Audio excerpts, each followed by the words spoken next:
Olá pessoal, tudo bem com vocês? Eu sou Letícia Bento e bem-vindos a mais um Kids Talks Podcast.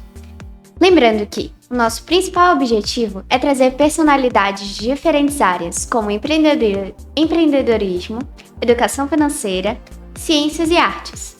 E lembrando que o tema de hoje é a importância da arte no cenário amazônico.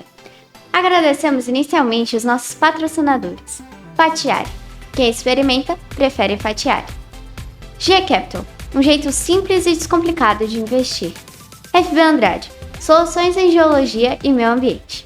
Nosso convidado de hoje é Balduino Leite. Tudo bem com você? Tudo bem, Letícia. Um prazer estar aqui com você. O Balduino Leite é artista da cena, propositor de movimentos artísticos, políticos e educacionais nos eixos da arte e cultura. Especialista em artes da cena pela Universidade do Estado do Amazonas, UEA.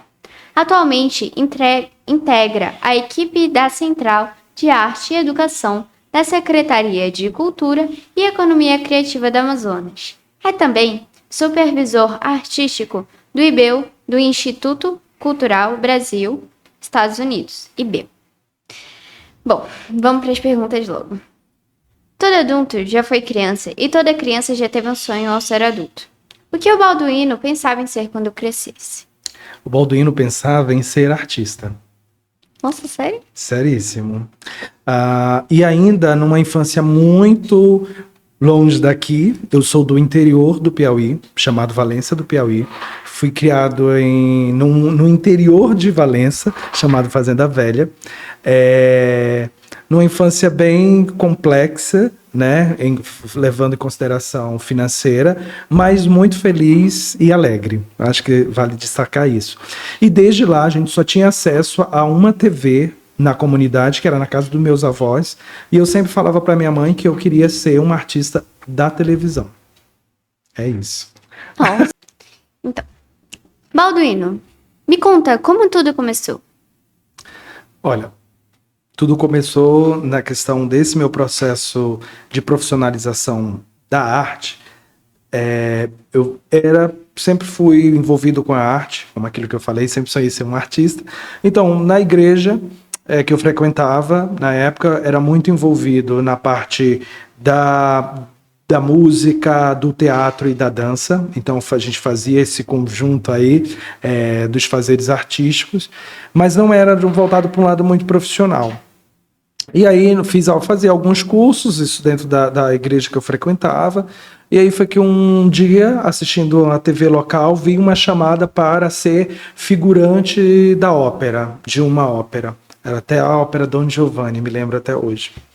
E aí eu disse assim, puxa vida, é uma oportunidade, eu vou lá, vou me inscrever e vamos ver o que acontece. Fui, fiz o teste, a audição e passei. E ali eu sabia, assim, eu tinha uma esperança, na verdade, que ali eu ia fazer contatos, eu iria, de repente, ver alguma pessoa, enfim, conhecer os artistas. Essa era o grande objetivo.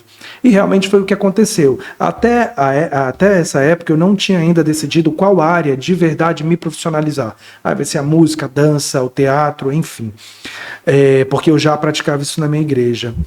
E quando eu cheguei, passei na audição do Festival de Ópera para figurantes, e lá sim eu encontrei nos ensaios o corpo de dança do Amazonas. Quando eu vi aqueles bailarinos entrando na cena e dançando lindamente, eu lembro até dos bailarinos que eram o Wallace Jones, Adriana Góes, né? Ângela Duarte, enfim, Sumaia Farias, Flávio. E aí quando eu vi aquela expressão, aqueles movimentos tão expressivos... É isso que eu vou fazer.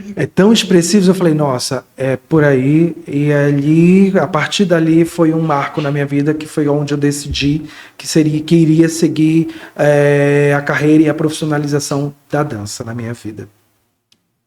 E aí daí eu fui convidado para conhecer o corpo de dança do Amazonas, conhecer os ensaios, o lugar de ensaios, Fiz algumas aulas ali logo no início, meio que sem saber, aula de balé, de dança contemporânea ali, e não sabia muito bem. Na verdade, mais aula de balé na época, que tinha bastante mais aula de balé. E lá eu fui indicado, os bailarinos me direcionaram ao Cláudio Santoro e a outros lugares que eles estavam dando aula. E aí foi quando eu comecei a fazer muitas aulas, para nessa vontade de me profissionalizar e aprofundar o meu conhecimento na área da dança. E foi quando eu comecei. Aí fui aluno do Cláudio Santoro. Aí, ano seguinte, passei para o GEDAN, oficialmente, entrei para uma companhia que era o GEDAN, depois Balé Folclórico do Amazonas, e em 2005 passei para o Corpo de Dança do Amazonas, onde estive até 2017.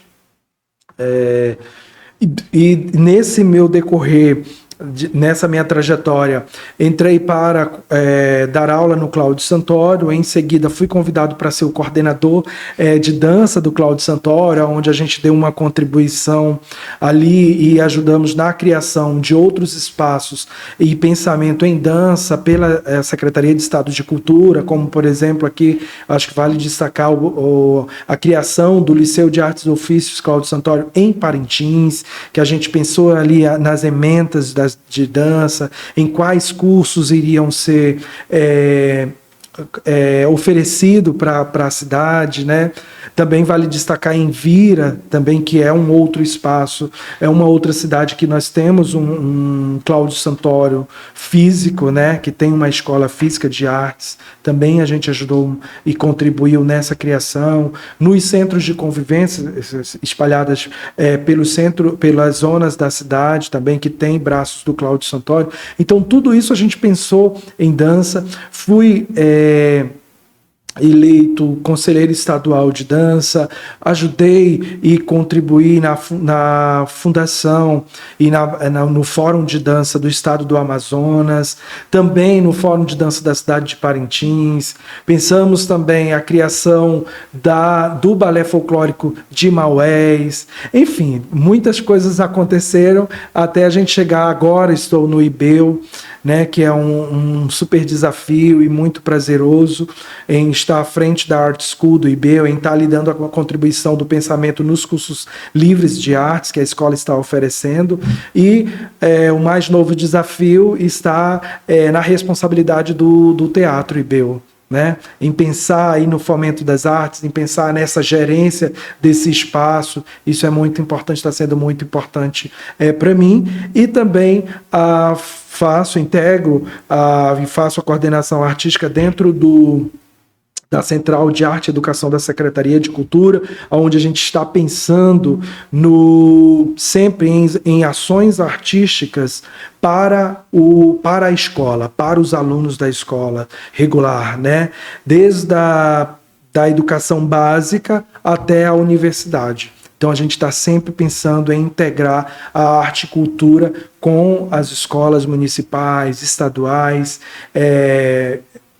as universidades e também as ONGs que exigem, projetos sociais que existem na nossa cidade e no nosso estado. Então a gente também faz esse caminho, essa ponte aí e essa construção desse pensamento de arte e cultura para a sociedade. Isso é muito importante e fico muito feliz de estar vivendo isso na minha vida. Como você se define como artista? Eu acho que a arte, ela nos faz olhar o mundo com outros olhos. Ela nos proporciona esses múltiplos olhares para a vida. Então, eu devo muito à arte porque me faz ser o Balduino que sou hoje. Que consegue compreender as causas coletivas, que consegue compreender as causas da minoria, né? Destacando sempre um equilíbrio. Eu acho que é muito importante o equilíbrio dentro de todas as áreas e inclusive os sentimentos. Então, acho que o Balduino de hoje é um produto artístico. Inclusive, a minha dissertação de pesquisa da minha especialização foi exatamente nesse sentido. O que causou a dança na minha vida, né? E quem é o Balduino hoje e quem foi o Balduino e o que foi que a dança, a arte me trouxe e me conduziu até aqui. Quais são suas principais influências artísticas? Olha, eu tenho grandes mestres, na verdade, ainda hoje me influenciam, né? Que são meus primeiros professores de dança, principalmente. Acho que eu preciso destacar aqui a Conceição Souza, que é uma pessoa que foi, de fato, uma das minhas primeiras professoras e que investiu muito em mim. No início, onde ninguém acreditava. E ela acreditou no meu talento e investiu muito em mim. Investiu tempo, investiu recursos e acreditou. Então, eu preciso destacar a Conceição Souza, que é uma grande mestra para mim até hoje, uma pessoa que tem um marco e tem uma história linda na dança no estado do Amazonas e do Brasil, acho que vale destacar.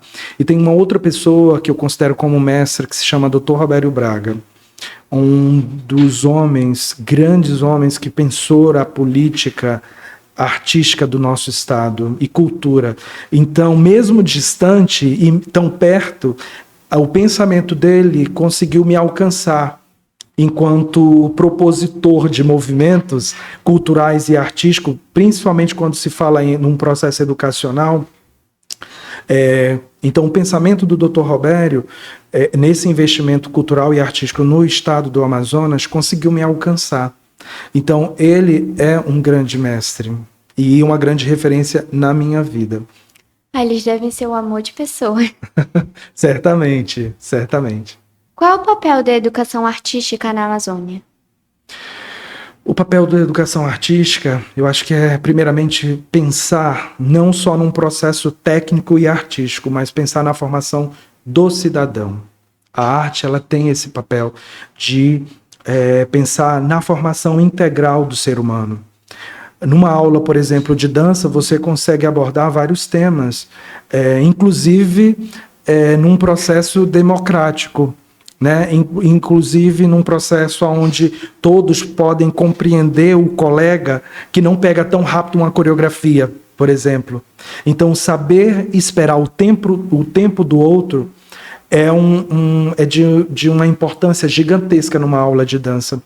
Então, por isso, e respeitar isso, respeitar a diferença um do outro, respeitar o tempo um do outro, isso é muito importante. E numa aula de dança você consegue ministrar e viver isso muito bem, né? Então, essa é a importância, eu acho que da arte, do ensino da arte, é formar um cidadão.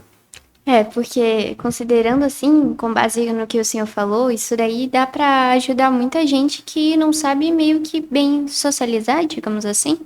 É bem isso, principalmente hoje, né, Letícia, onde a gente vive todo mundo preso em suas casas, porque a gente não tem tanta liberdade de deixar, por exemplo, uma criança como você brincar na rua, né, em alguns espaços. Então, é um processo dentro de uma aula de dança, de teatro, de música, de artes visuais, certamente você consegue ali estar intrínseco a questão de socializar, de entender e compreender um ao outro. Como a arte pode contribuir para a preservação da cultura amazônica?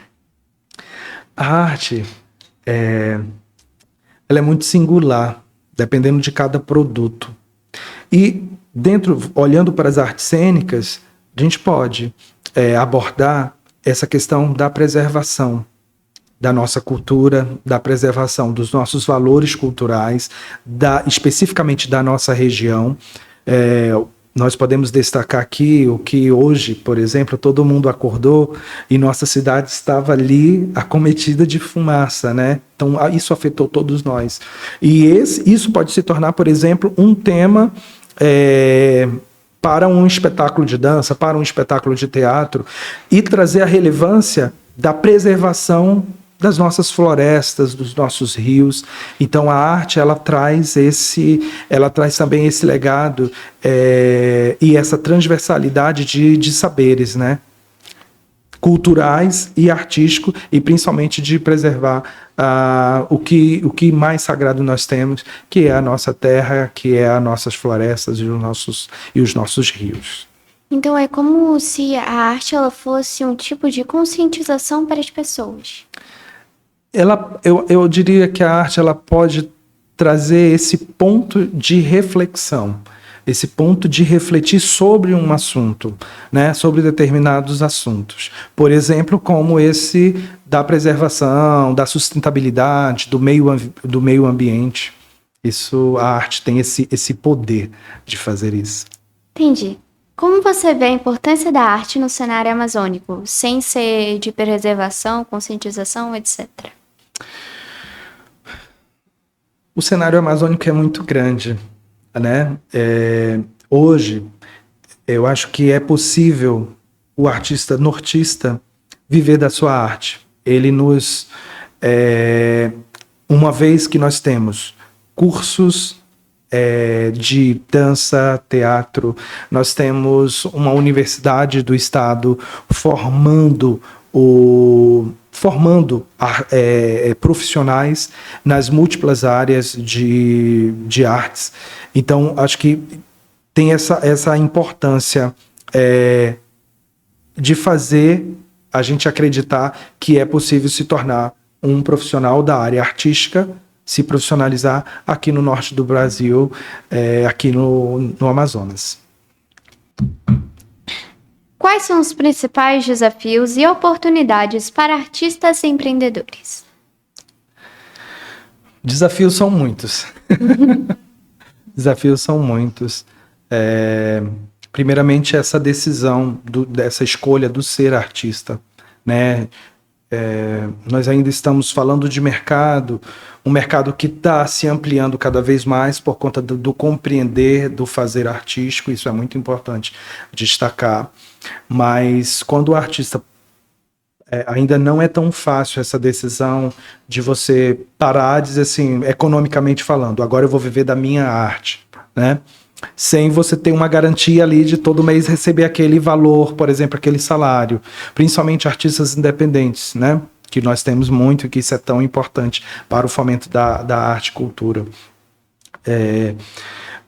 Eu acho que os desafios, é o que eu estava falando assim, são muitos por uma questão de nós termos ainda um mercado muito... não ter um mercado tão amplo, né? E acredito que você viver da sua arte também é um passo de muita coragem, porque hoje a gente tem que entender também, vale ressaltar, abra aqui um parênteses, que a arte, que o artista não é só aquele que está na TV aberta, por exemplo. É difícil para uma pessoa dizer assim, eu sou ator, mas eu não sou contratado da Rede Globo. Mas eu tenho esse mesmo valor e esse mesmo peso enquanto profissão, porque minha profissão é ator, por exemplo, né? Então, acho que o desafio é exatamente esse mercado, esse leque de mercado que precisa se ampliar ainda mais. Nós estamos nesse caminho, mas ocupar esses espaços e outras empresas, grandes empresas também entenderem que é importante abrir os espaços para essa área artística, como a gente estava falando anteriormente, que não só necessariamente uma peça de teatro, por exemplo, pode abordar vários temas, que pode ser abordar o tema que aquela empresa, por exemplo, está querendo fazer daquela campanha, dentro dos próprios funcionários, de conscientização na questão de preservar, na questão de conscientizar, por exemplo.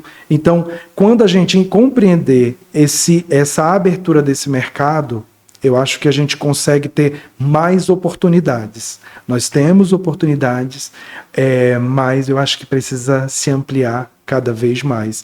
E na questão do empreender, já tem muitas empresas artísticas, muitas escolas de artes, por exemplo, de dança e de teatro, se estabelecendo no mercado de Manaus, né? Antes, a gente estava conversando aqui nos bastidores, que em 2002 a gente pontuava alguns, por exemplo, escola de dança, tinham pouquíssimas, tinha academia, a gente contava nos dedos. E assim como grupos artísticos também, né? Escolas de teatro, pouquíssimas, na verdade nem existia tanto o fomento de escola de teatro especificamente. Hoje nós já conseguimos, depois de 20 anos, já entender que a gente tem algumas referências de empreendedores, artistas, abrindo as suas escolas e conseguindo permanecer com as suas escolas abertas. E essas escolas de artes, elas conseguem fomentar para além só da sala de aula. Ela consegue produzir um espetáculo, ela consegue atender empresas, ela consegue atender campanhas de marketing, por exemplo. Então, o mercado, esse empreender na arte, ele é um leque bem grande e que é possível hoje no nosso cenário, porque a gente consegue ver artistas e empreendedores bem-sucedidos nesse ramo, por exemplo. Bom, como você acredita que a arte pode contribuir para o desenvolvimento econômico e social? Econômico, exatamente pelo que eu falei, de empreender e saber que nós temos exemplos de pessoas e escolas bem-sucedidas na nossa cidade. Isso há um impacto bem grande, assim, bem expressivo no sentido, porque eles pensam uma escola de arte para além só da sala de aula. Ele pode pensar em produzir um espetáculo que ele vai começar a interferir, trazer o costureiro para produzir, por exemplo, o figurino, né? Trazer o figurinista para pensar no desenho daquele figurino, vai pensar no marceneiro, no soldador, para pensar no cenário, em toda a parte cênica. Então, a gente consegue ver esse empreender. E me repete a outra segunda, por favor? Você acredita que a arte pode contribuir para o desenvolvimento econômico, que o senhor já falou, e o social? Exatamente, o econômico foi isso que eu falei, nessa questão desse empreendedorismo, de acreditar que é possível, e move economicamente não só quem está fazendo ali a arte fim, que é no palco, mas tudo que está ali interligado a esse fazer. E socialmente, eu volto àquela minha resposta, as primeiras respostas, no sentido de socializar. Eu acho que não dá para a gente pensar em arte, em ensino de arte, sem pensar no estudo, sem pensar em sociologia, né? Sem pensar no meio que as pessoas estão vivendo. Então a arte ela tem esse poder de fazer refletir quem faz, fazer refletir quem aprecia, fazer refletir quem pratica. Então ela tem sim essa responsabilidade social muito eficiente, desde que a pessoa saiba, o profissional esteja bem capacitado para desenvolvê-la, claro. Quais conselhos você daria para jovens artistas que querem empreender? Primeiramente, permaneça. Permaneça acreditando, que eu acho que é muito importante. Permaneça sonhando e abrindo sempre essas fronteiras que você pode não só bater dentro de uma casa de cultura, especificamente. É pensar, por exemplo, em espetáculo não só para teatro, né? Teatro, uma caixa cênica de teatro, um palco italiano. Mas pensar em diversificar a sua arte, pensar em captação de recursos em múltiplas secretarias, não só na Secretaria de Cultura, por exemplo, né? Claro que a Secretaria de Cultura sempre será a nossa base, né? Um dos caminhos. Mas que existem outros caminhos dentro da esfera de governo, tanto no governo quanto na esfera privada, para a captação de recursos. Isso é muito importante. Pensar para além daquilo que já é estabelecido. Acho que isso é uma grande dica. Pensar em inovar não só no palco, mas pensar em inovar nesse empreendimento. Pensar a arte como negócio. Isso é importante. Quase a gente não fala disso. Porque a gente sempre vai ouvir dos artistas, de alguns assim, eu faço por amor, né? Eu faço por amor, porque eu amo o que eu faço. Mas assim, se a arte é uma profissão, que é uma profissão, eu amo a minha profissão. Mas o médico também ama a profissão dele. Um exemplo, e está tudo certo. Então, se o médico recebe para exercer a sua função, por que um artista não pode receber para exercer também a sua função? Só porque ele ama a profissão.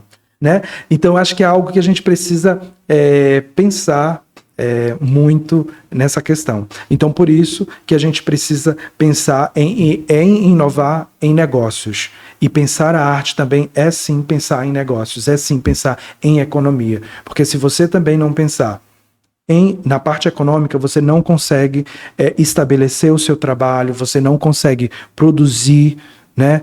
Além de negócio, tem que pensar no processo todo administrativo, para ter no mínimo de uma organização, para que o seu negócio, o seu empreendimento, enquanto arte, possa fruir e cada vez crescer, crescer e crescer. Certo? Bom, como vocês conseguiram se reinventar na época da pandemia? Porque a época da pandemia, o teatro foi o primeiro que começou a decair, por causa que Covid ele se transmitia através de ar e contato, aglomeração. Como vocês conseguiram se reinventar? Então, realmente a arte foi uma das primeiras profissionais que foram muito afetados nessa questão, porque fecharam todos os teatros, todos os cinemas, né? E aí levou um tempinho, como a maioria dos outros profissionais, né? Mas surgiram alguns editais para que a gente pudesse, foi um novo para todo mundo, na verdade, e começar a pensar em espetáculos e também ministrar aulas online. Então isso foi o que nos fez, na época surgiram várias lives, né? Principalmente dos cantores famosos e etc, mas também teve uma produção bem grande de filmagem, de estúdios, de celular, de como aprender. Ele nos causou, a pandemia nos causou esse sair do lugar também, né? De produzir fora da caixinha ali, né? Fora daquilo que a gente já estava estabelecido, por exemplo. Então, gente, vários artistas transformaram a sua casa, a sua sala em um palco, por exemplo. Vários professores de danças, de teatro, enfim, de música, transformaram a sala, o quarto, a cozinha, muitas vezes, em sala de aula, em palco de espetáculos, né? Então, esse foi um reinventar para todo mundo, e assim passamos muitos perrengues, né? Porque era algo que ninguém estava ali esperando, e produzir com vídeo, porque tudo era presencial, mas a gente conseguimos ir se superando a cada fazer, né? A cada live, a cada produto que a gente ia desenvolvendo, a cada aula online, a gente ia repensando em fazer sempre mais e melhor. Bom, agora entrando no IBEU. Desculpa. Não tem problema, não. Como foi construído o conceito de arte para o IBEU? Tipo, tem dança, teatro, canto, galeria de artes. Eu acho tudo muito lindo. Principalmente que eu estudo lá na biblioteca. Então tem um monte de galeria de artes. Aí eu fico... É muito lindo. Qual foi a ideia para poder produzir isso? Na verdade, o IBEU, desde a sua criação com o professor Rui, ele foi pensado sempre muito cultura e arte, né? Até porque a língua é cultura, né? A língua é cultura, isso é importante frisar isso. E daí sempre teve no seu DNA, assim, do IBEU, essa questão de levar a arte e cultura. Tanto que nós temos uma galeria, como bem você mencionou, um lugar aberto sempre para todos os artistas, para vários espetáculos cênicos e principalmente exposições, que nós temos uma galeria que sempre tem uma nova exposição, que isso é bem legal. E aí, em 2023, o IBEU ele estabelece cursos regulares de artes, cursos livres de artes, né? Até para diversificar também os seus produtos e seus serviços, na verdade. E aí foi quando surge, com o presidente Luiz Fabian, a Art School do IBEU, que era pensando em cursos livres de artes para tornar, sempre pensando em acessibilidade, em que as pessoas possam ir e consumir aquele produto, consumir o serviço, claro, mas pensando também dentro do processo educacional. Né? Dentro do processo educacional. É tanto que a nossa metodologia é pensada na base triangular da Ana May Barbosa, aonde a gente pega o aluno precisa praticar, o aluno precisa apreciar e o aluno precisa contextualizar aquilo que ele está consumindo em sala de aula. Como né? assim contextualizar? O aluno, por exemplo, trazendo para a dança, ele aprende os passos, ele aprende ali os processos técnicos, ele vai convidado a apreciar um espetáculo de dança, ele é convidado a apreciar uma exposição de dança, um vídeo de dança e etc. E aí ele é convidado a contextualizar, a conectar a prática, o seu processo de prática e o seu processo de observação, o seu processo de leitura e conectar essas duas frentes, vamos falar assim, junto com aquilo que é a compreensão daquele aluno no que ele está fazendo, no que ele está desenvolvendo. Que isso é bem interessante, bem importante. Ah, tá, agora entendi. Bom, quais conselhos você daria para gestores públicos que desejam apoiar a arte na Amazônia? Na verdade, eu acho que não precisa nem de conselho, assim, é mais um desejo. E aqui cito muito o atual presidente do IBEU, Luiz Fabian, que é um exemplo, um cara empreendedor que tem uma visão, está muito à frente, é um visionário, porque acredita nesse fazer. Inclusive, recentemente inauguramos o Teatro IBEU, né?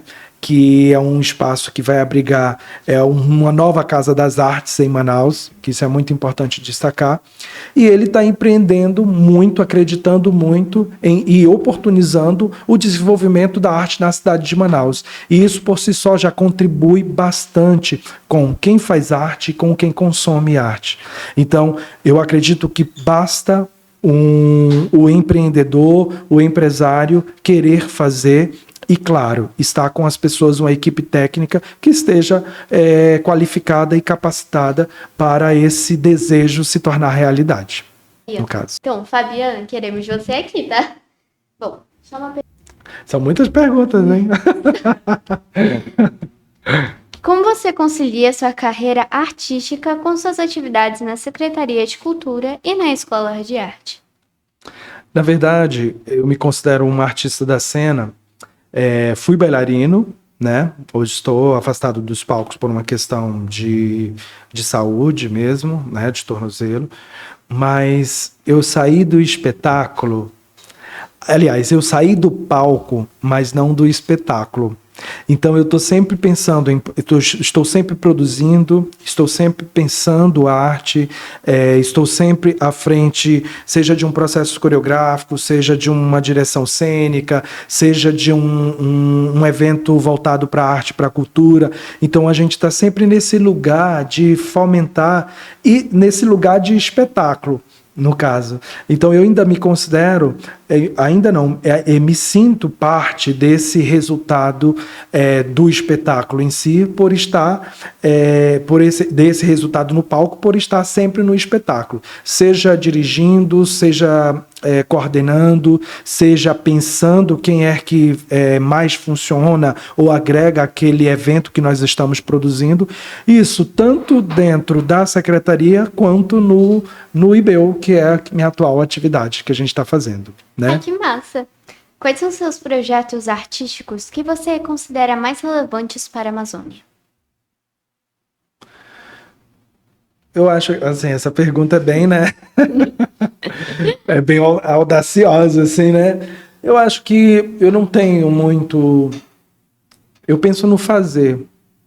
E, assim, sem muita expectativa. Eu acho que vale a pena a gente acreditar naquilo que a gente faz no dia a dia. E eu sei que quando você faz bem feito, isso reverbera nas pessoas, isso reverbera na sociedade.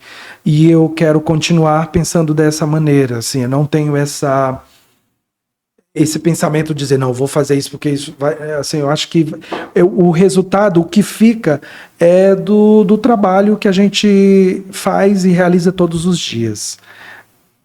Então acho que é por aí que eu penso, no caso. Quais são seus projetos futuros? Meus projetos futuros é que a gente estabeleça tudo, os novos desafios que me chegaram, como, por exemplo, estar na responsabilidade do Teatro IBEL, é um super desafio, né, que é uma nova casa de arte da cidade de Manaus. E eu quero que isso prospere cada vez mais. Acho que isso é um meu, tanto profissionalmente quanto uma questão muito pessoal, e de acreditar que isso aí que tem essa importância para a cidade, que tem essa importância para o Amazonas. Então, assim, é acreditar e que esse trabalho possa prosperar cada vez mais. Isso é muito importante. E também tenho sonhos, posso falar de sonhos pessoais, que é um dia tentar ter a minha própria companhia independente de dança, onde a gente possa fazer ali aquilo que a gente realmente acredita de maneira independente, né? Mas não é a minha realidade no presente momento, e eu sou muito de viver o momento e fazer o melhor que eu posso. E a vida vai te conduzindo da melhor maneira possível, né? É isso. Aí, isso foi profundo, a última frase que o senhor falou. E também eu adorei esse seu sonho, porque é tão legal, sabe? Mas, infelizmente, nós estamos chegando ao fim de nossa entrevista. Tem algumas considerações finais? Acho que vale a pena acreditar na arte. Vale a pena acreditar na arte. Arte para além do palco. É importante, tanto para os fazedores, quanto para os apreciadores, quanto para os gestores. É importante pensar que a arte não é só aquela que está no palco, simplesmente, mas que tem um conjunto de saberes e conjuntos de fatores que faz chegar o espetáculo até o palco, né? Isso é importante. Então, a arte, ela causa um impacto muito grande na sociedade, né? Desde que ela seja ministrada de maneira com muita qualidade, com muito respeito e principalmente responsabilidade. Isso também foi profundo. Quais são suas redes sociais que a gente possa achar você e o seu trabalho? Olha, eu tenho o meu Instagram, que é o Balduino Leite. Só coloca lá, @Balduino Leite, que a gente consegue me encontrar e a gente consegue conversar mais, se alguém tiver outras curiosidades, para que a gente possa estar junto nessa caminhada. Vamos terminando por aqui esse bate-papo muito maneiro. Lembrando, se você gostou, comente aqui embaixo, se inscreva no canal, deixe seu like, ative o sininho para você ver mais notificações de novos vídeos que a gente vai ter aqui. E indique para seus amigos no WhatsApp. Vamos estar mais atuantes no Instagram. Acompanhe a agenda dos convidados, cortes e tudo por lá. @KidsTalks. Com X, tá? E agradecimento aos nossos patrocinadores. Patiari. Quem experimenta, prefere Patiari. G Capital. Um jeito simples e descomplicado de investir. E FB Andrade. Soluções em Geologia e Meio Ambiente. E novamente, um agradecimento super especial ao Balduino Leite por ter aceitado o nosso convite. E eu sou Letícia Bento e obrigado por ter ficado até aqui. Deixe seu comentário pra gente, por favor, vale muito ter um engajamento. Até o próximo episódio e tchau! Ai, coitado do fone.